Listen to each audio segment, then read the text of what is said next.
Hi, I'm Jess. I'm Head of Security at East Midlands Airport. Hi, I'm Michael. I'm one of the security managers at East Midlands Airport.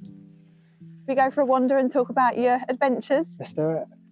So thank you for joining me today. I understand that you're doing a challenge for our MAG charity partners, which are Medcare, the Children's Society and Magic Breakfast. Can you tell me a bit about the challenge that you're doing? Yeah, so the actual full expedition is called the Journey to Everest. Yeah. But in order to get to Everest, I need to climb the second highest of the 7 world summit mountains called Aconcagua. And that's located in Argentina, in the Andes. And it's the highest mountain outside of the Himalayas. It sits just shy of 7,000 meters, and I'm going to be gone for about 23 days, but the climbing period is about 19 Wow. in total. Temperatures, we're going to be facing approximately minus 30, minus 40. The field temperature is going to be a lot more extreme than that. Yeah. And some of the challenges that we're going to face are altitude sickness, which I'm hoping I can power through. So what sort of training have you had to do to get to the point that you're at now to be able to take that challenge on? So for me, it all started on the roof of Africa, Mount Kilimanjaro, which I conquered in 2019. And since then, I've had to carry on with that type of training in terms of trekking and peaks and just little things like that. But in order to go to Aconcagua, you have to have climbed 5,500 meters. Kilimanjaro is 6,000, so I've ticked that box. Wow. I also have to go on a course in December for crampon and ice axe training. And that's pretty much the ticket to Aconcagua. To get to Everest is far more intense. Yeah, I bet. So you told me about your next adventure, which is your Aconcagua climb. Tell me a bit about that. So when do you go and how long is it going to take you? So I leave on the 27th of January coming up. I'll be gone for 23 days. So in total, it'll be 19 days of climbing. Okay, so what happens during the overnight periods when you're doing that climb?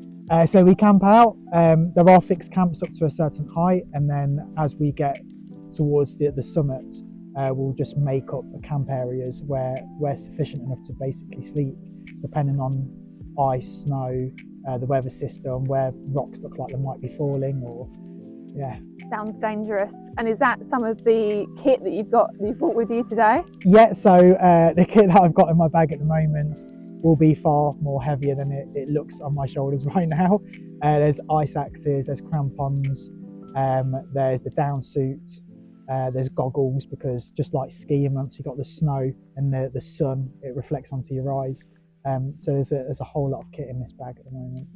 So I've seen firsthand some of your climbing experience when we was lucky enough to do Snowdon with 8 of our security colleagues for our charities, which was great. And you definitely helped with the panic attack that I had at the top with the weather. Tell me about some of the other crazy adventures that you've been doing in the last few years. So Kilimanjaro is probably the biggest adventure that I've done to date, which is going to probably be the littlest adventure by the time I've done Everest as well. I've backpacked across Egypt, picked up wild snakes, swam with sharks. I've experienced venom poisoning from corals.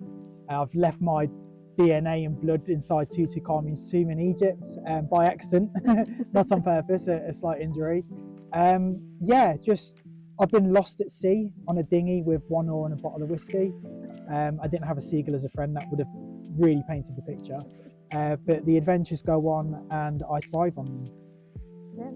So I know you're really passionate about raising money for our charities, which is great to hear, particularly the charities that we work with for children. Can you tell me a little bit about your drive and why you want to do that?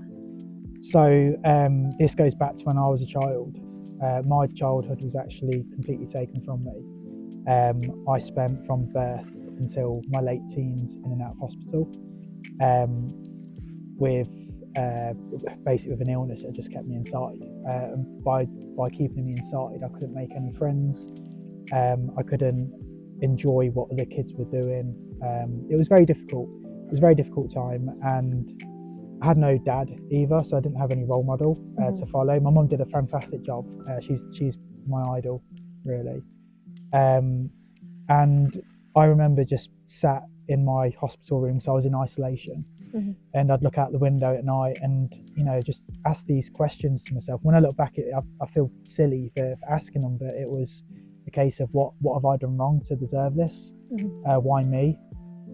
What you know, what's in store for me. And when I went in hospital, there was a little bit of domestic violence surrounding me as well. So in fact, isolation became my safe space. It's where I felt most comfortable. I became creative within my own surroundings. But there was a time at the age of 14 where it actually got a bit too much, and I did attempt suicide. Fortunately, it didn't work out for me, and I'm grateful to be here today. And the message that I want to get out to other children that might be in a similar situation is, you're not alone. There's hope. There's a light at the end of the tunnel.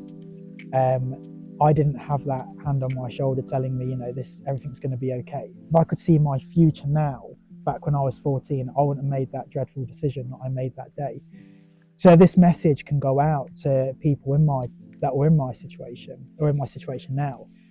And I saved just one person. That's a job well done in my eyes. So I'm hoping this influences people of the age I was at to go, you know what, we can achieve anything we want to achieve.